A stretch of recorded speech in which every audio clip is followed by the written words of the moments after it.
À moins de 48 heures de la présidentielle du 31 octobre 2020 en Côte d'Ivoire, Fatou Bensouda, procureur de la Cour pénale internationale, semble préoccupée par les allégations de violences intercommunautaires observées. À cet effet, elle dit suivre de près la situation qui prévaut dans le pays et appelle la classe politique et les populations au calme et à la retenue. Comme on l'a pu le voir avec ces séries de violences qui ont émaillé la campagne électorale. Et en Côte d'Ivoire, Alassane Ouattara quand même maîtrise assez bien l'armée et donc a réussi à créer une forme de stabilité dans le pays. Mais bien évidemment quand même,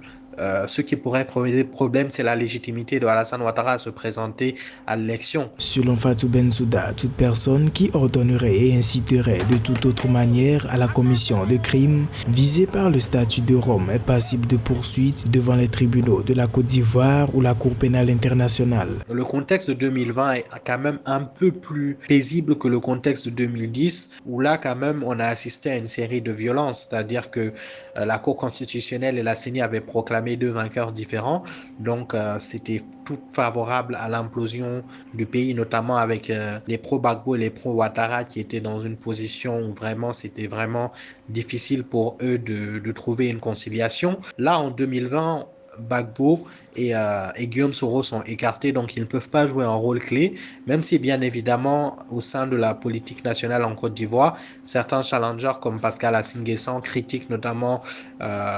Alassane Ouattara du fait qu'il s'est présenté et donc dénoncent la légitimité du président. Alassane Ouattara, Henri Konan Bédié, Pascal Affi N'Guessan et Kouadio Konan Bertin sont les 4 candidats en lice pour cette élection.